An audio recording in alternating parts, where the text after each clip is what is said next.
Ya, kemudian sebelum terakhir hadis selanjutnya dari sahabat Abu Hurairah radhiallahu anhu, Rasulullah sallallahu alaihi wasallam bersabda, "La yafraq mu'minun mu'minatan." Ya, janganlah suami ya, memiliki kebencian kepada istrinya, demikian juga sebaliknya. Gimana cara supaya tidak muncul benci, namun yang muncul adalah cinta dan sayang? Nabi katakan, in kariha minha khuluqan radhiya minha akhar. Sadari bahasanya ya, tidak ada yang sempurna. Ya, dan yang dimaksud sempurna adalah sama persis bagaimana pikiran dan khayalan kita. Itu tidak ada. Maka Nabi katakan jika tidak suka satu perilaku, satu sisi dari istrinya, pasti ada sisi yang lain dari istri yang disukai. Demikian adalah hadis yang diriwayatkan oleh Muslim. Maka kiat penting supaya rumah tangga itu harmonis, rumah tangga itu bahagia, dia adalah mewaspadai, menghindari satu hal, yaitu tolabul kamal, menuntut sempurna. Menuntut sempurna. Maka hal ini itu yang bikin rumah tangga itu penuh dengan badai. Ketika suami menuntut istrinya sempurna, suami menuntut istrinya sempurna sebagaimana khayalannya, sebagaimana mimpinya, sebagaimana imajinasinya. Istri pun juga menuntut suaminya sempurna sebagaimana khayalannya tentang jadi suami seperti Nabi. Wah, nanti pulang-pulang, Mbak. Nah, wah, ini kan banyak tentang suami ya. Wah, bayangannya kemudian wah suaminya harus seperti Nabi, seperti pengajian malam ini kan. Ya, maka yang terjadi adalah ribut ya, ribut dan berselisih. Ya. Karena penyakit ya, bahaya dalam rumah tangga yaitu tolabul kamal, menuntut untuk sempurna. Ya, namun ketika kemudian sadar bahwasanya sebagaimana kemudian saya bukan Aisyah, ya suami saya bukan Muhammad, kan? Sebagaimana saya, namun kemudian dan sebaliknya, sehingga tidak menuntut kesempurnaan dari pasangan, namun sadar bahwasanya ya, yang namanya manusia itu ada, semua orang itu ada positifnya, ada negatifnya. Sadar bahasanya semua perempuan itu nyebeli, Pak. Semua perempuan itu pernah bikin sebel. Kalau punya cita-cita pingin istri yang tidak pernah nyebeli sekalipun, dijamin gak akan pernah punya istri. Golak balik nikah cerai, dan gak akan pernah ketemu istri yang gak pernah bikin jengkel dan sebel.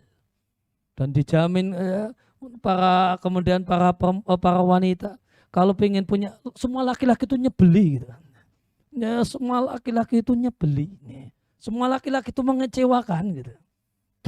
Kalau punya prinsip saya mau menikah sama laki-laki yang tidak pernah bikin saya kecewa sekalipun dalam hidup saya, nah, itu. Maka dijamin tidak bakalan ketemu. Ini dijamin tidak bakalan ketemu. Dicari sampai ke ujung dunia, seandainya dunia ada ujungnya, itu tidak bakalan ketemu. Mau nikah kawin berapa kali pun nggak akan ketemu.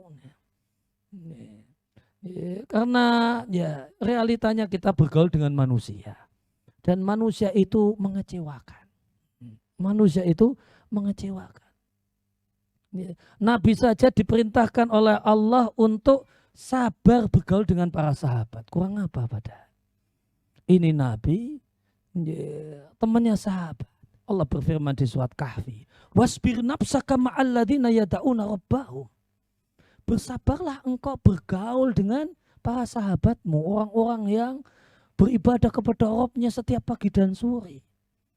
Maka Nabi Allah Subhanahu wa taala memerintahkan nabinya untuk jadi sahabat yang baik bagi para sahabatnya, modalnya sabar. Modalnya sabar. Bergaul dengan sahabat. Nabi itu bergaul dengan para sahabat. Allah perintahkan sabar. Ini bergaul dengan sahabat. Manusia terbaik. Manusia terbaik yang ada di dunia ini. Yang Nabi katakan khairun nasi qarni. Sebaik-baik manusia sejak zaman Adam sampai akhir zaman, sampai kiamat, itu para sahabatku. Nabi tidak hanya mengatakan sebaik-baik umatku.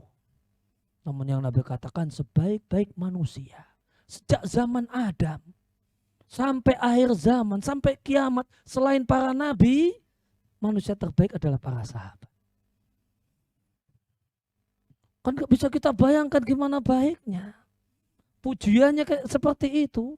Tak terbayangkan seperti apa manusia yang Allah, yang kemudian Nabi katakan demikian. Namun yang Allah firmankan, wasbir nafsaka ma'alladina yada'una rabbahum.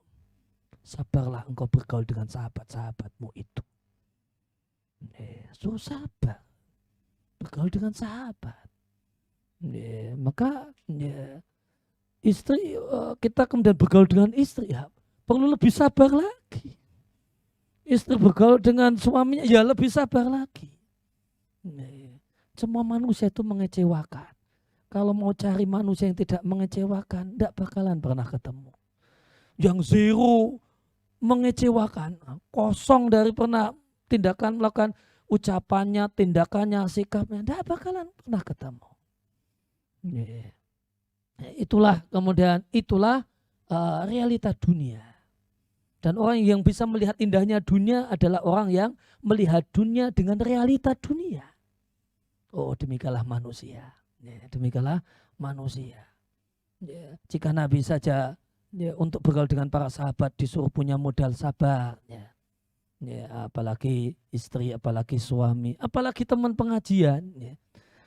Yang tidak ada apa-apanya mereka ini dengan para sahabat Nabi. Maka sabar. Kadang kemudian utang kok gak dibayar, dia sabar.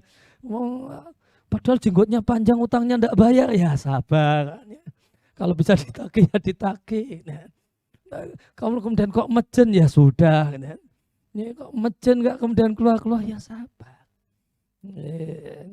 Ya kemudian bergaul dengan orang pengajian itu bukan berarti bergaul dengan malaikat. Bergaul dengan malaikat, nggak pernah mengecewakan, nggak pernah nyebelin, nggak pernah bikin jengkel. Ini bergaul dengan orang yang suka pengajian pun ya modalnya harus sabar yang besar. Bergaul dengan sahabat saja disuruh sabar, suruh diberi modal utama sabar, apalagi dengan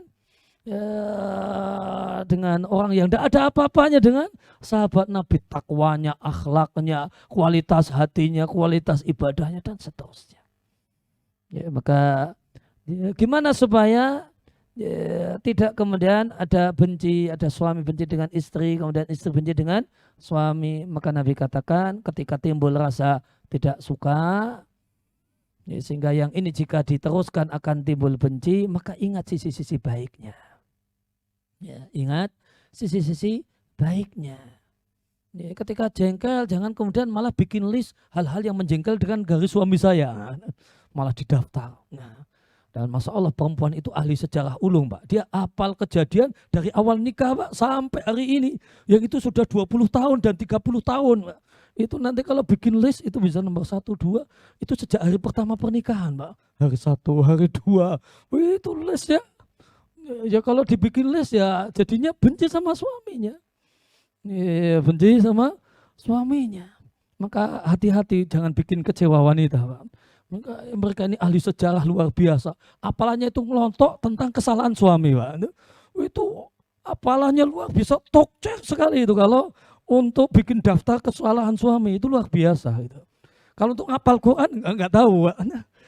Kalau untuk ngapal Quran, ngapal hadis, wallahu a'lam. Tapi untuk ngapal kesalahan suami, itu dari hari pertama, minggu kedua, minggu ketiga, sampai hari ini 30 tahun pernikahan, Pak. Itu bisa bikin buku sejarah itu. Itu luar biasanya.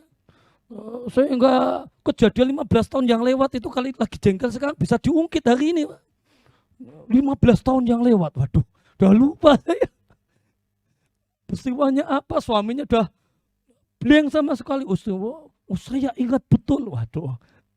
Ini pakar sejarah, pakar sejarah luar biasa. Khusus untuk kesalahan suami, itu pakar sejarah luar biasa. Ya, maka nasihat Nabi Shallallahu Alaihi Wasallam, ya, kalau kemudian kecewa sama suami, kemudian yang dibikin adalah ya, daftar list hal yang, yang menjengkelkan dan menyebalkan dari suami, ya, nanti yang terjadi adalah benci. Ya.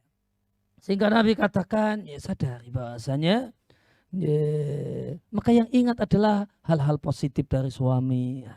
Ya, dia punya kebaikan begini, begini, begini, begini, begini. Dia jengkelnya, ya, kadar jengkelnya turun. Demikian juga ketika suami itu jengkel sama istrinya, maka jangan kemudian bikin list tentang hal-hal menjengkelkan dari istri, namun diingat-ingat apa kebaikan-kebaikan istri, ya. Apa kemudian jasa istri, oh jasa pokok istri, dialah orang yang mau menerima diriku setelah gagal ta'aruf 10 kali. Ah, misalnya. Wah itu cukup, itu jasa besar yang tak terlupakan. Kan? Ya, maka dengan ingat hal tersebut, ya sudah, maka jengkelnya bisa, kadarnya bisa turun, kemudian hati yang kemudian mengarah kepada benci itu bisa normal kembali.